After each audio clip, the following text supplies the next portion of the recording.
welcome back to my channel for today's video. Eto guys, magluluto na ako ng para sa aming dinner for tonight. Okay guys, keep on watching. Guys, nakasalang na yung aking kawali, dating gawi. Mainit na rin yung ating oil, kaya pwede na ako mag-start mag-gisa. Ngayon guys, ang una kong igigisa ay onion.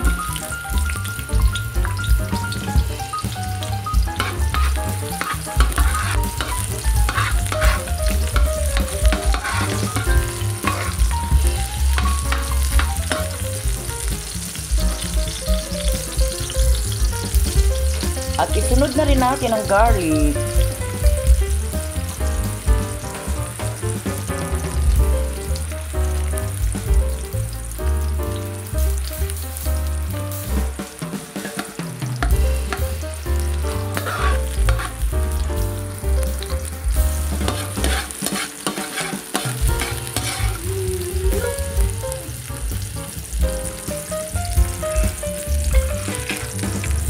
And then, maglalagay na rin ako ng pepper.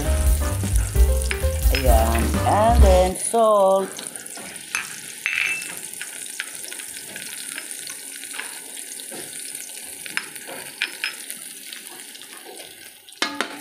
Ayan. Haluin lang natin.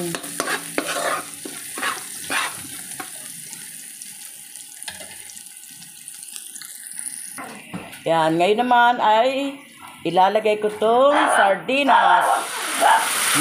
Malaking lata to guys. Yan. 5 sardines.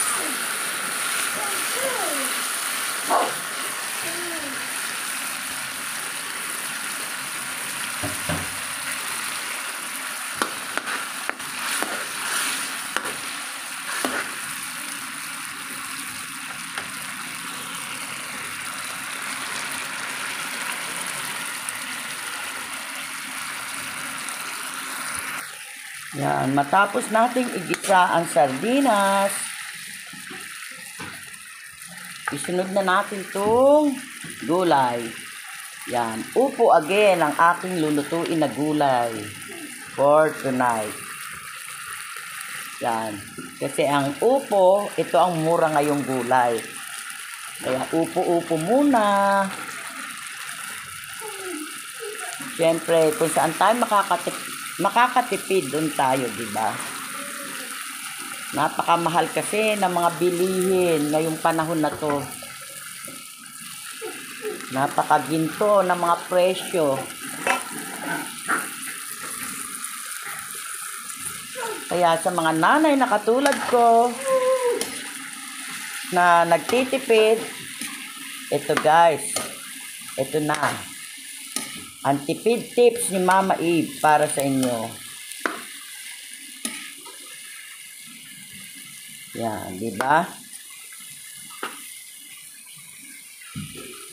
Pero yummy pa rin yan.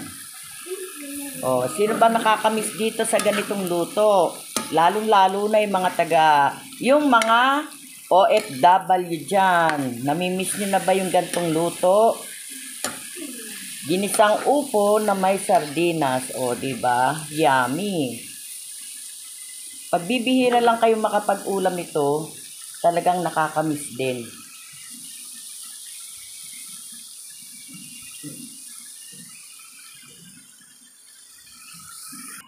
Yan, tapos maglalagay rin ako dito ng siling berde yan.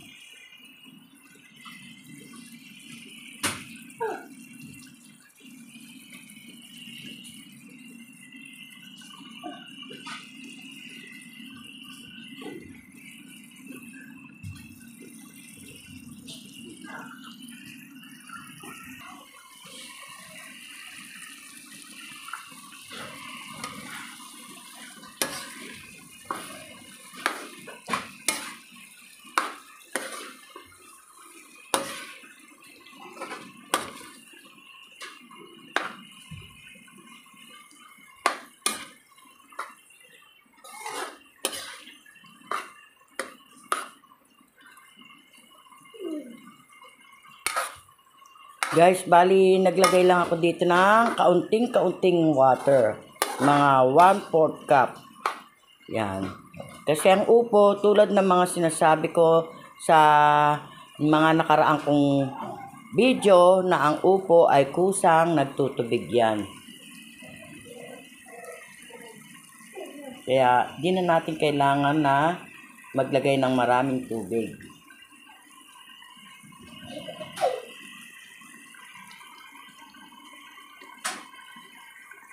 And then, ngayon naman maglalagay ako ng celery. Yan. Para maiba naman tong ating ginisang upo. Yan. Yan. Gusto ko talaga ang amoy ng celery.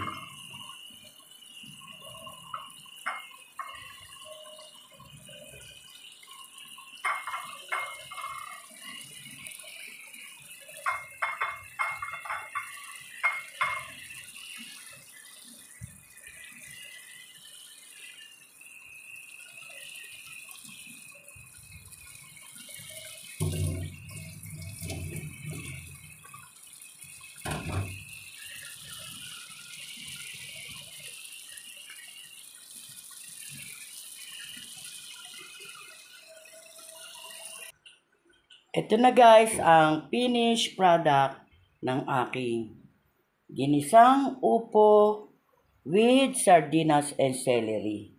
Yan. Ready to serve na para sa aming dinner for tonight. Wow. Yummy. Oh, ano pa hinihintay nyo mga nanay na katulad ko na nagbabudget at gustong makatipid? Ito lang yon. Napakamurang dinner to. Sa halagang 75 pesos, may masarap na dinner ka na. O, diba? Nakatipid na naman tayo. Dahil sa ulam na to. But, healthy, diba? Pero healthy siya. And yummy.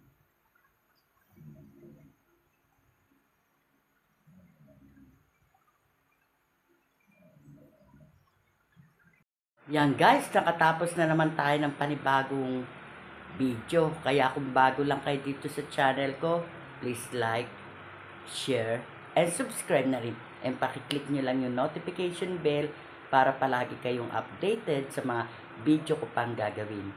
Bye! Keep safe everyone!